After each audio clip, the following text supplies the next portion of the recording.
Diz assim a palavra do Senhor: de onde procedem as guerras e brigas que há entre vocês? De onde? Senão dos prazeres que estão em conflito dentro de vocês. Vocês cobiçam e nada têm, matam e sentem inveja, mas nada podem obter.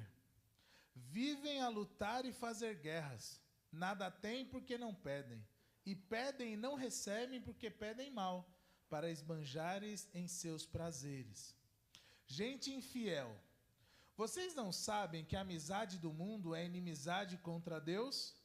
Aquele, pois, que quiser ser amigo do mundo se torna inimigo de Deus. Ou vocês pensam que é em vão que a Escritura diz: é com ciúme que por nós anseia o Espírito que Ele fez habitar em nós? Mas Ele nos dá cada vez mais graça. Por isso Deus resiste aos soberbos, mas dá graça aos humildes. Portanto, sujeitem-se a Deus, mas resistam ao diabo, e ele fugirá de vós. Cheguem perto de Deus, e ele se chegará a vocês. Limpem as mãos, pecadores, e vocês que são indecisos, purifiquem o coração.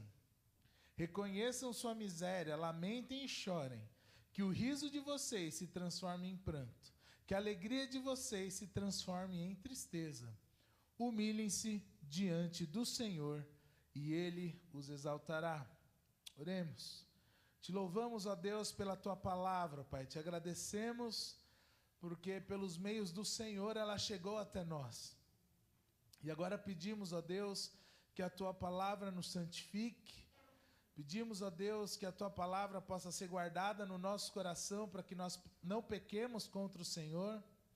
Pedimos que o Teu Espírito Santo nos conduza a toda a verdade e nos ilumine, ó Pai, para que possamos entender a Sua palavra, não só de uma forma racional e intelectual, mas principalmente, ó Deus, que haja quebrantamento, arrependimento e mudança nas nossas vidas, conforme a Tua orientação para nós, na Tua palavra e pelo Teu Espírito. Oramos em nome de Jesus. Amém. Eu não sei se aí na sua Bíblia tem o título para esse início do capítulo 4, aqui fala sobre amizade com o mundo. Mas você vê que antes dele entrar nesse assunto, meus irmãos, do versículo 1 ao versículo 3, para quem que Tiago está escrevendo essa carta? Ele está escrevendo para os cristãos que foram perseguidos ali no começo da igreja e tiveram a diáspora. Ou para os meus jovens aqui, eles vazaram. Perseguição apertou, os crentes se espalharam, e essa carta é enviada para esses irmãos que estão espalhados. Então, diferente de algumas cartas de Paulo, não é endereçado àquela cidade ou à igreja daquela cidade, mas para os cristãos que estão espalhados sofrendo perseguição. E é interessante, meus irmãos, que logo no início do capítulo, ele questiona por que tem tanta guerra entre vocês. Vamos lembrar que não é um jornal que está lendo qualquer tipo de pessoa. É uma carta endereçada a cristãos. Então há de se questionar, por que tem tanta guerra entre vocês? Se nós somos todos irmãos, por que tanta briga? Por que tanto desentendimento? E aí ele começa com esse questionamento, ele fala: de onde? Se não dos prazeres que estão em conflito dentro de vocês. Aí piorou. Porque além de ter briga, vamos falar assim, entre nós, cristãos, agora ele jogou a briga para dentro de nós. Está falando, olha, sabe por que está tendo briga entre vocês? Por causa desses conflitos ou dos prazeres aí em conflito dentro de vocês. E meus irmãos, é uma palavra que a princípio parece dura, porque talvez boa parte dos conflitos que nós temos vivido não tem nada a ver com o outro, tem a ver conosco. Muitas das lutas, muitas das dificuldades, muitas das guerras, talvez as mais ferrenhas que a gente está lutando hoje, não tem nada a ver com o outro, tem a ver com o nosso desejo errado. Tem a ver com a nossa cobiça, tem a ver com o nosso direito, tem a ver com nós estarmos certos e o outro errado. Nenhum de nós, meus irmãos, estamos livres das amarguras da vida. Nenhum de nós estamos livres, meus irmãos, da notícia ruim chegar. Ontem eu estava conversando com a irmã Jandira, e ela falava de uma sobrinha, irmã Jandira, uma sobrinha, né? Que faleceu com 36 anos, meus irmãos. 36 anos. Descobriu que estava com câncer no dia 26 de dezembro. Irmãos, não foi um mês. Uma jovem de 36 anos, 3 filhos. Meus irmãos, quem de nós está livre da notícia ruim? Quem de nós está livre de tantas situações que não está no nosso alcance? Então, não estou falando sobre isso. Eu estou falando sobre as lutas que a gente tem lutado conosco mesmo e às vezes com outras pessoas. E normalmente quem sofre bastante é a família, né? E a gente está tendo esses problemas por causa dos conflitos dentro de nós, porque a gente está querendo que o nosso reininho funcione do nosso jeito. Porque eu não aceito essa situação, irmãos. Nossos sentimentos estão meio bagunçados. Por que que a gente está... O texto daqui a pouco vai falar. Por que está tanta bagunça dentro da gente? Olha, vocês querem as coisas, vocês cobiçam, versículo 2. Vocês sentem inveja, uma coisa que a gente nunca admite. Que a gente cobiça, que a gente mata, se não mata literalmente, através de palavras, através de atitude. A gente sente inveja, mas a gente nunca admite. E vocês não podem ter nada. Vocês vivem a lutar e fazer guerra e ainda assim vocês não conquistam o que vocês querem. E às vezes você olha o texto e fala, rapaz, mas parece que Tiago está falando comigo. Eu acho que sim, meus irmãos. Quando a gente para de cabeça fria para analisar as lutas que temos lutado, as guerras que nós temos às vezes até criado, será que não é por causa dos nossos desejos errados, das nossas cobiças, das nossas contendas, das nossas invejas, do nosso sentimento de superioridade com relação aos outros? Ou às vezes de inferioridade, você se sente menor, você acha que não merece nada? Por que que tem tanta guerra dentro da gente? E aí, logo no começo ele fala, da onde está vindo as guerras entre vocês, se não daquilo que está em conflito dentro de vocês?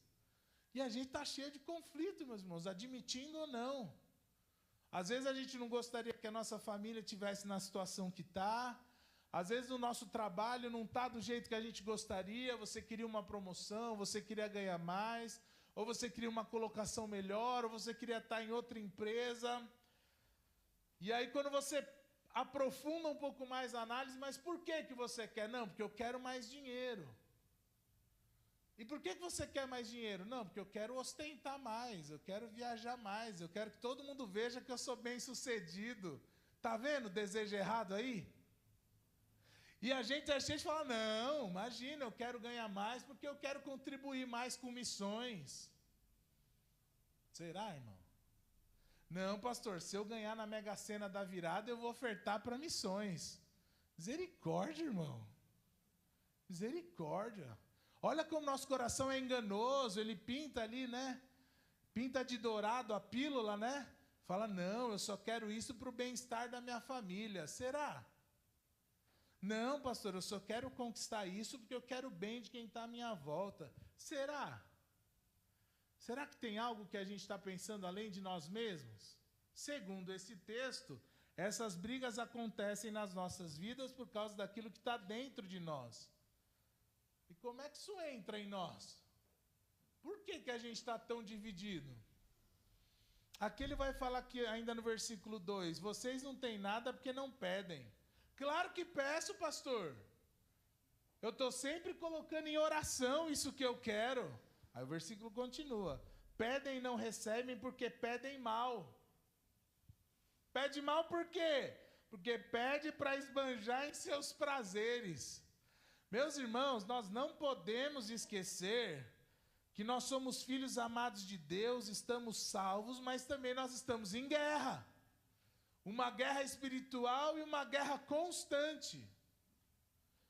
Contra os principados e potestades. Não, meus irmãos, contra a nossa carne. Contra os prazeres da nossa carne. E nem é só prazer sexual, não é isso não, é também. Mas é o prazer de se sentir superior. É o prazer de ser melhor. É o orgulho que vai tomando o coração.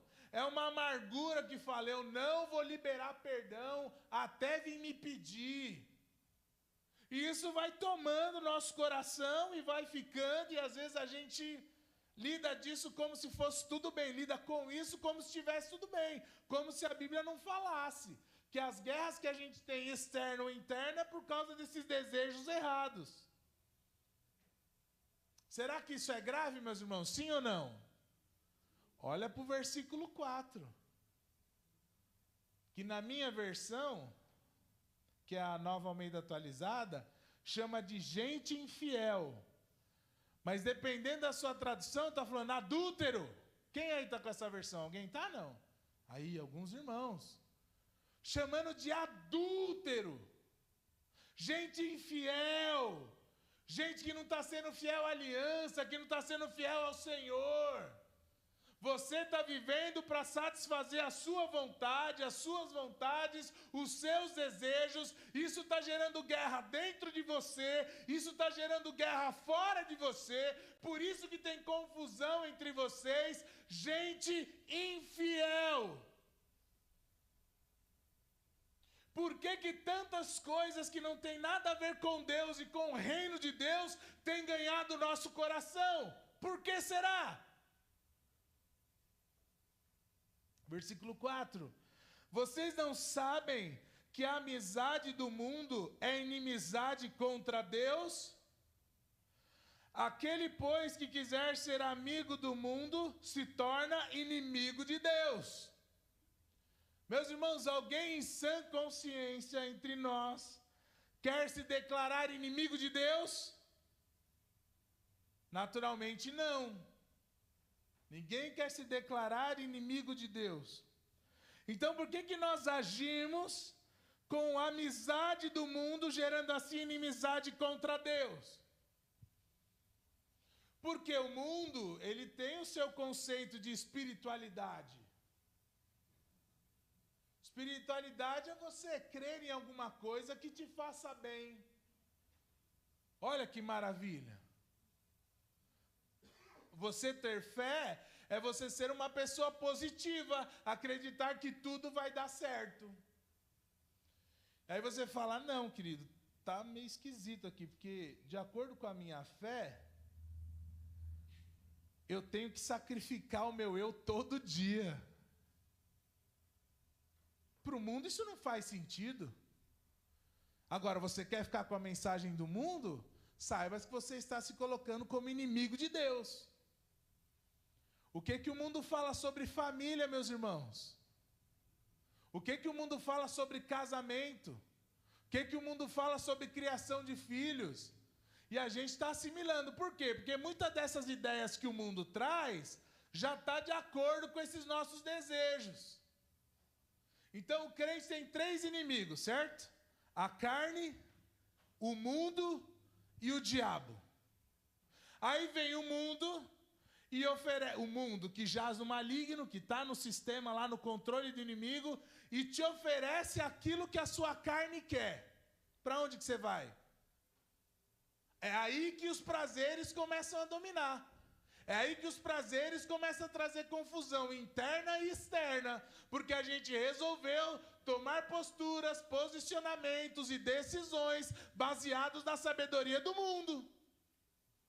Estamos nos tornando amigos do mundo e isso nos coloca em inimizade contra Deus, adúlteros, infiéis. O próximo versículo vai dizer, vocês pensam que é em vão, que a Escritura diz que é com ciúme que o Espírito anseia por nós. E vale destacar, talvez na versão da sua Bíblia seja igual à minha, aonde a tradução aí para espírito está com E maiúsculo, não sei se é o caso, repara aí na sua Bíblia, eu vi uma versão que não tinha. Mas esse E maiúsculo indica que é o Espírito Santo de Deus. Então o Espírito Santo nos quer na sua presença. O Espírito Santo quer nos encher. O Espírito Santo quer nos santificar. O Espírito Santo quer nos modificar. Mas nós temos escolhido aquilo que o mundo oferece. E aí a gente escolhe o que o mundo oferece porque isso nos agrada. E isso nos coloca em inimizade contra Deus. Isso traz conflitos exteriores. E isso traz conflitos interiores.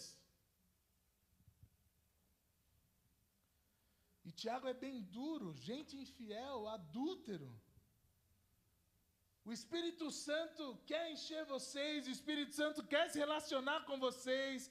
Aqui vai dizer, o Espírito Santo tem ciúme, ele quer a sua presença, ele quer você perto, é o Espírito que ele fez habitar em nós.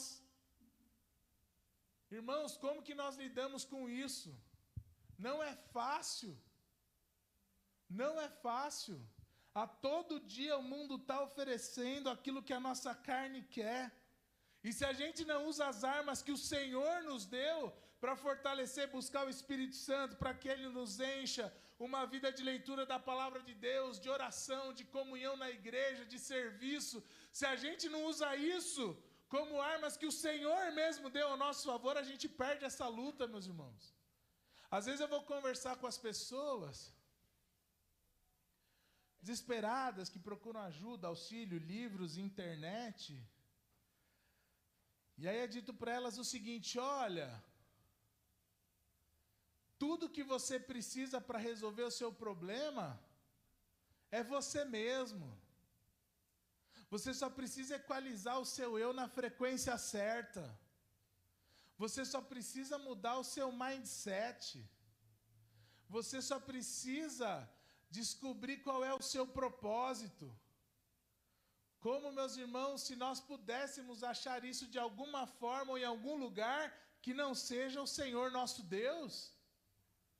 E a gente às vezes cai nesse engodo aí, cai nessa conversa, porque se você é filho de Deus, você tem que ser próspero. Então quer dizer que se você não tem dinheiro, você não é filho de Deus, você não é abençoado. Isso aí não é o que diz a palavra de Deus não, meus irmãos.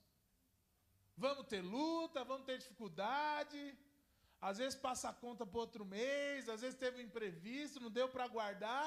Todos nós estamos sujeitos a isso, meus irmãos. Então só é filho de Deus quem é próspero, só é filho de Deus quem dá tudo certo. Isso é a ideia do mundo. E se você estiver aceitando esse tipo de ideia, você está se colocando contra Deus, meu irmão.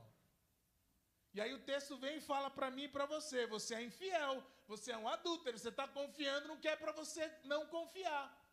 O Senhor tem dado sua palavra, tem dado sua presença, tem dado suas promessas, e você está aí ouvindo o que o mundo está falando. Está caindo aí no canto da sereia. E aí quando nós olhamos, meu irmão, essa palavra, você fala, pastor, é isso aí. A maioria do tempo é isso aí que eu estou vivendo. Ou às vezes eu me pego nisso aí. E agora? Tá bom, confesso. E agora? E agora, meu irmão, graças a Deus que o texto continua. O versículo 6, ele vai dizer assim, mas ele nos dá cada vez mais graça.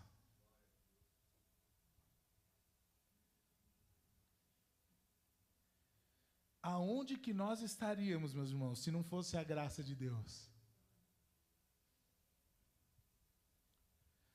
Aonde nós estaríamos se o Senhor nos desse graça só uma vez, né? Aí o texto vai dizer, mas Ele nos dá cada vez mais graça. Mas em que termo? Por isso Ele diz, Deus resiste ao soberbo, mas dá graça aos humildes. Meu irmão, então tem que se humilhar? Ah, não, pastor, aí já é demais. É demais, meu irmão, se humilhar diante de Deus? Às vezes a gente tem um coração tão duro, tão soberbo, tão orgulhoso, a gente não dobra para ninguém. Não se humilha para ninguém, não serve ninguém. Imagina, respeita a minha história. Eu me humilhar? Dá cada vez mais graça. Resiste aos soberbos, mas dá graça aos humildes. E aqui ele continua agora dando a solução para esse problema todo aí que nos torna infiel, que nos torna adúltero ao Senhor. Então ele tem a graça para aqueles que são humildes. Aí vem o versículo 7. Portanto quer dizer o quê? Diante disso tudo que foi apresentado, agora sujeitem-se a Deus. Para de amizade com o mundo. Para de aceitar valor do mundo. Para de aceitar soluções do mundo. Para de aceitar conselho que o mundo dá. Sujeitem-se a Deus. E aí o problema está resolvido? Sim ou não? Será que quando a gente se sujeita a Deus, o inimigo para de nos atacar? Sim ou não? Aliás, meu irmão, eu diria que é muito pelo contrário. À medida que você se sujeita a Deus, parece que a coisa aperta mais. Você fala, não, agora eu vou buscar. Aí parece que as coisas ficam mais difíceis. Você fala, não, pastor, agora eu vou me humilhar diante de Deus. Aí parece que o inimigo levanta pessoas.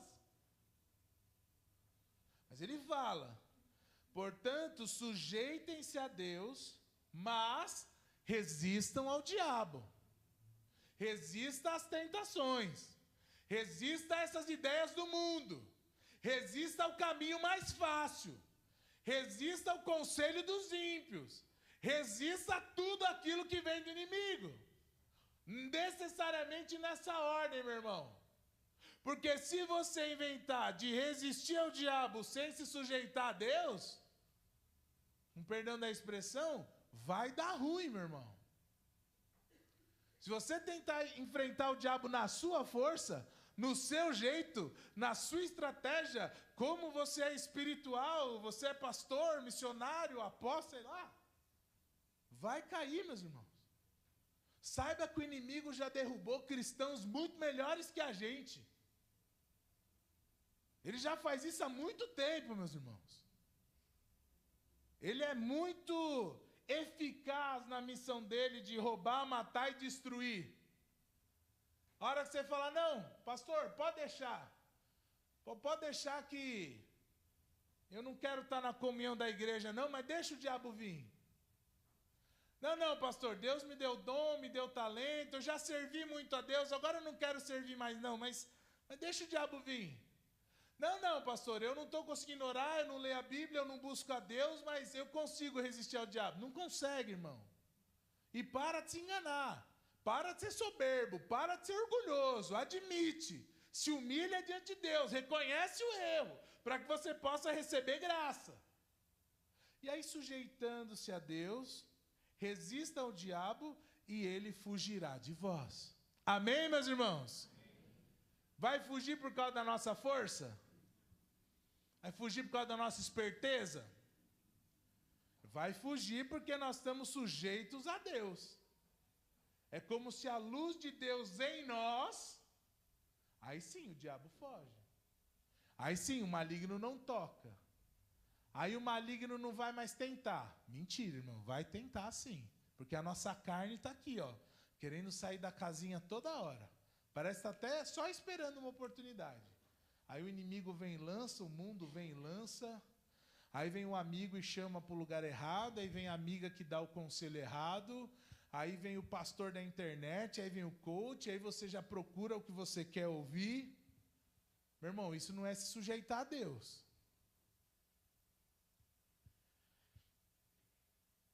Versículo 8. Cheguem perto de Deus e Ele se chegará a vocês.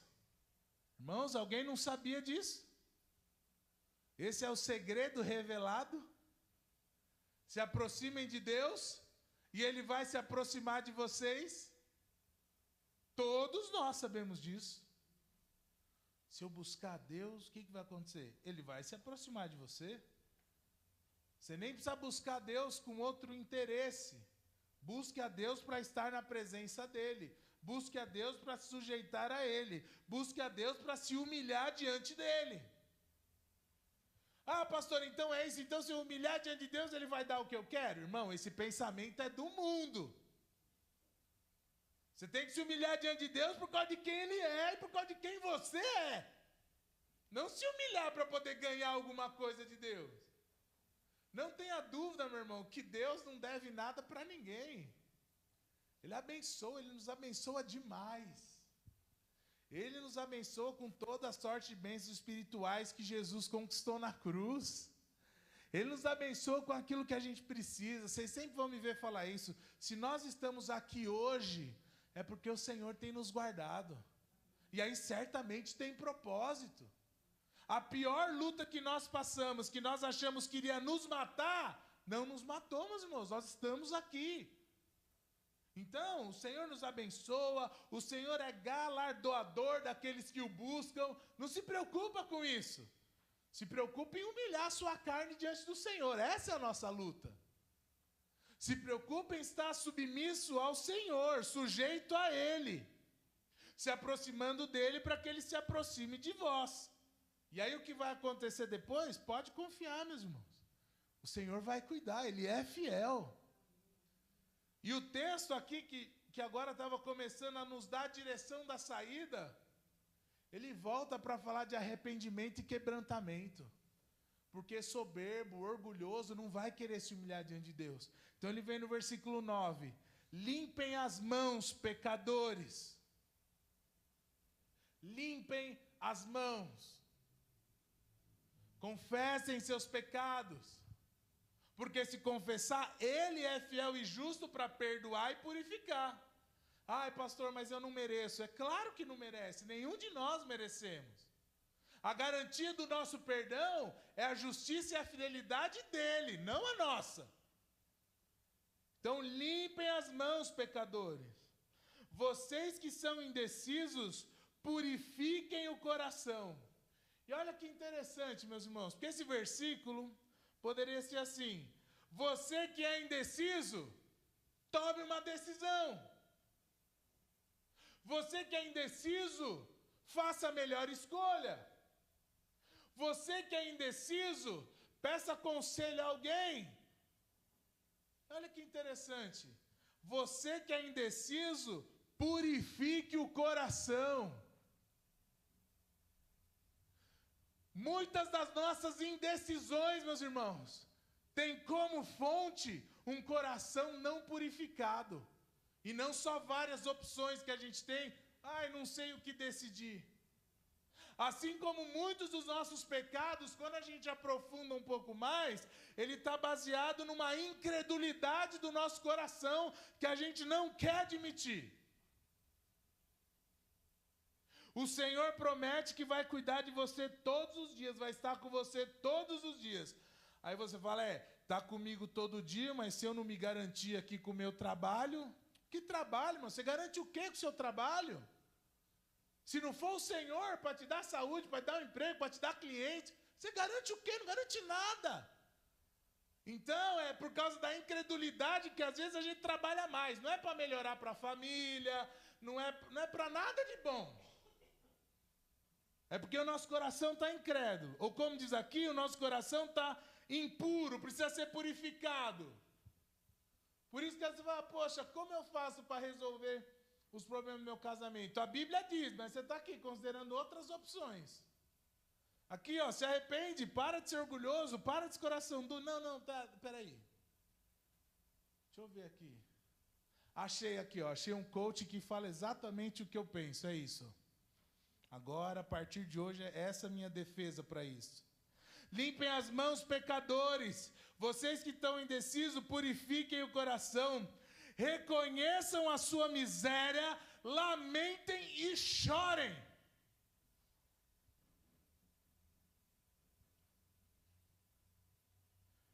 Muita gente tentando mostrar uma santidade que não tem, uma espiritualidade que não tem, um testemunho que não tem.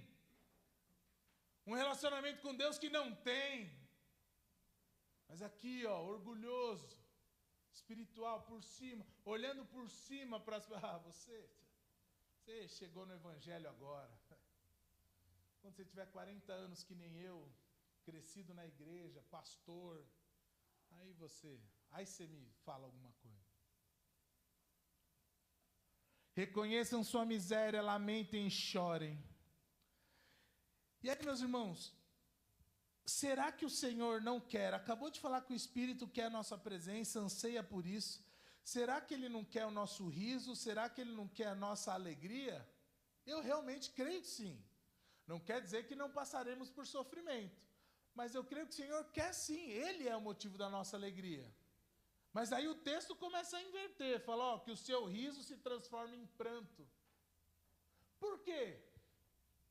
Porque tudo aquilo que você está rindo, feliz, de amizade com o mundo, que se torne pranto e arrependimento.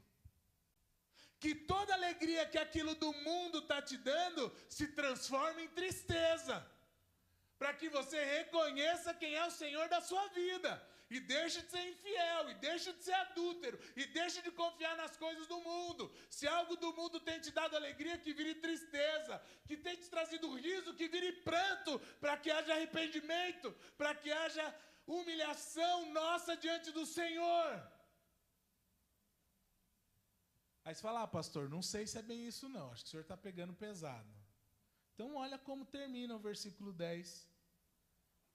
Humilhe-se diante do Senhor, e Ele os exaltará. Amém, igreja? Amém. A pergunta é, nós devemos nos humilhar diante da poderosa mão de Deus, para que no tempo certo Ele nos exalte. A promessa dele é essa, humilhem-se diante do Senhor e Ele os exaltará. E a gente é tipo assim, né? Tá, pastor, mas que garantia que eu tenho? Que se eu me humilhar eu vou ser exaltado?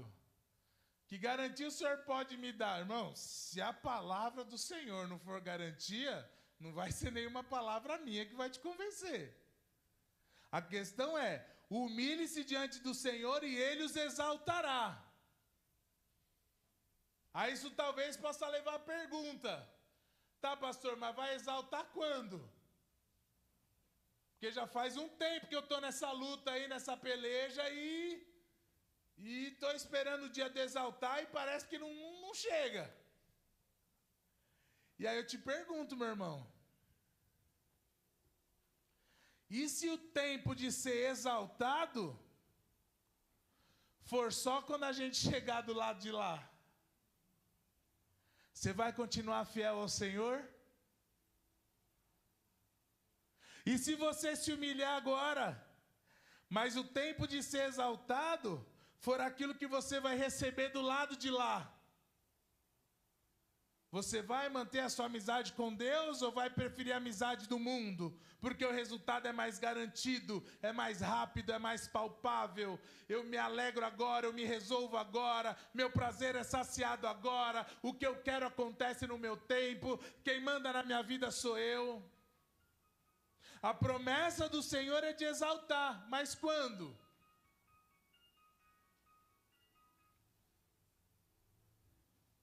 E se aquilo que você entende que é ser exaltado nunca acontecer, você vai permanecer fiel, meu irmão?